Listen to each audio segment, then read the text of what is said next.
Hello everyone, this is class 11 of Kerala PSC HSA English and let's discuss on Sylvia Plath's poem Daddy.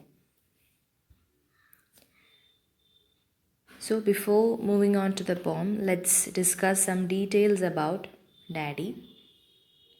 It was published posthumously in 1965 as a part of the collection named Ariel. The poem was originally written in October 12, 1962, a month after Plath's separation from her husband, the poet Ted Hughes, and 4 months before her death by suicide in February 1963. So the poem tells about her relationship with her deceased father, Otto Plath, who died shortly after her 8th birthday as a result of undiagnosed diabetes. We all know that Sylvia Plath is an American confessional poet. So this poem is one of the examples of a confessional poem. It was published alongside with many other of her poems leading up to her death, such as Tulips and Lady Lazarus.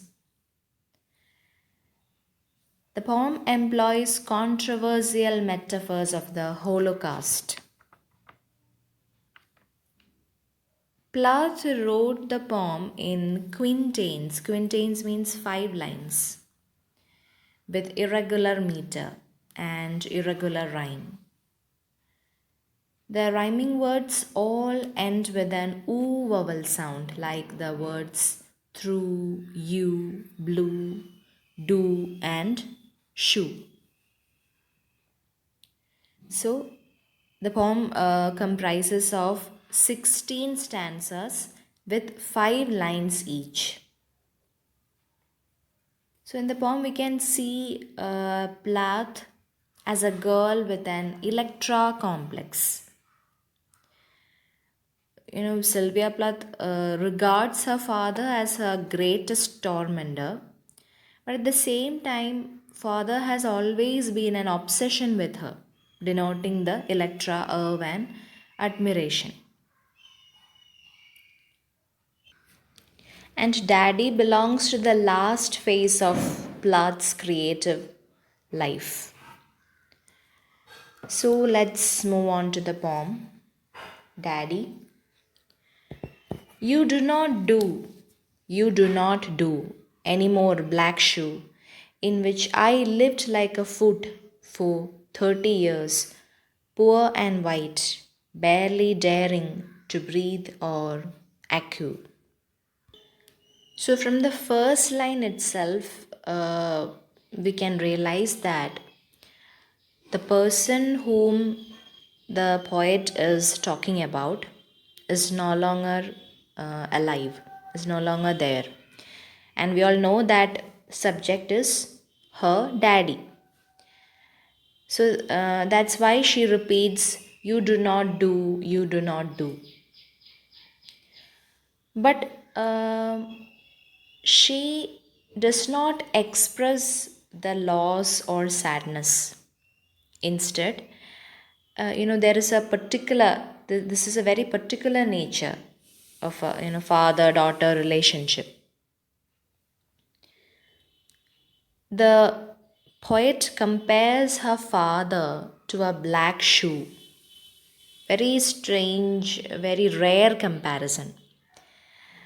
So, from that, we can realize that the speaker or the poet was living, a very suffocated life. She compares herself as a foot, and that foot was inside the shoe for many years.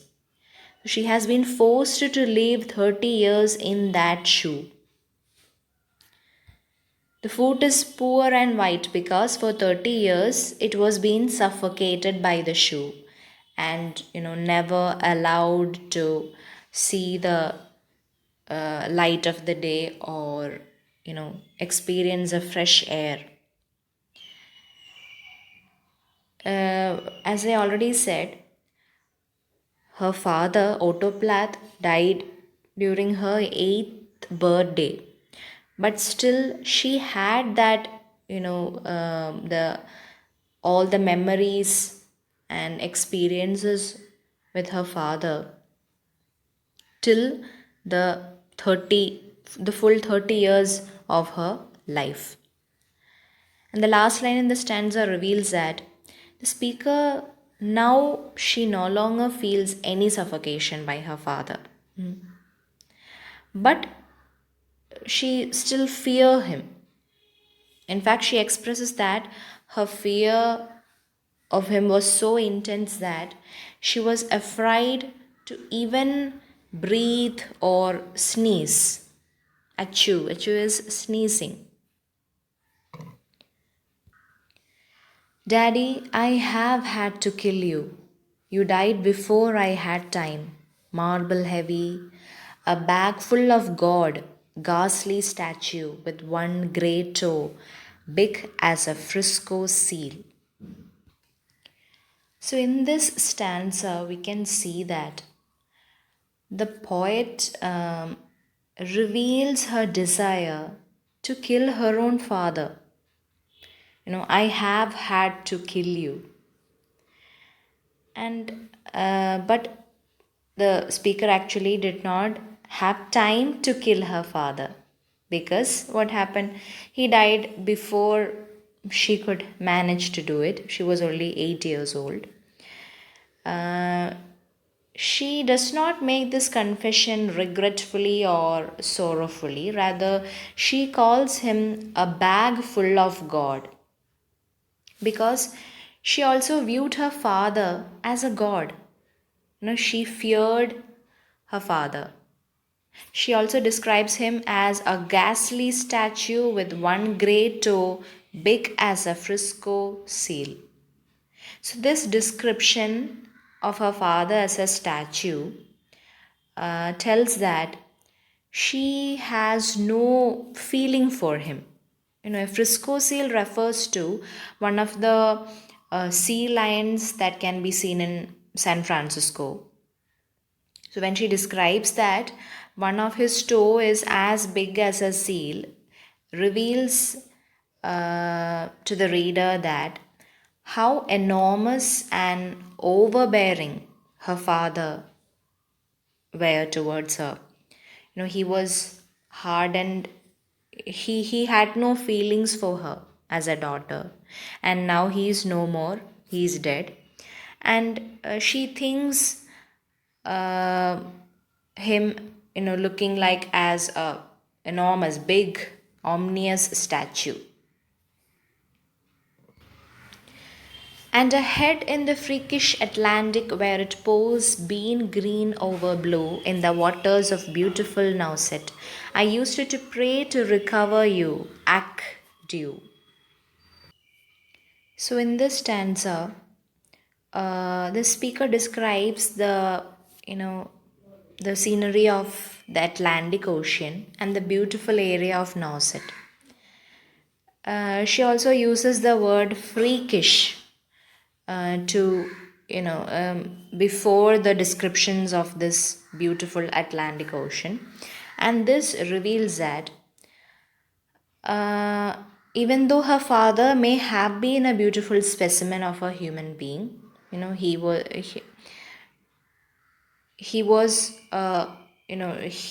she compared him to a statue, enormous statue. She knew personally that there was something awful about him. She didn't like some elements or some traits of her father. And the final two lines of the stanzas, the speaker reveals that at one point during her father's sickness, there was diabetes, there was an undiagnosed diabetes, and that's why he died. And she even prayed that he would recover. So there was, at the corner of her heart, there was some sort of, soft touch towards her father.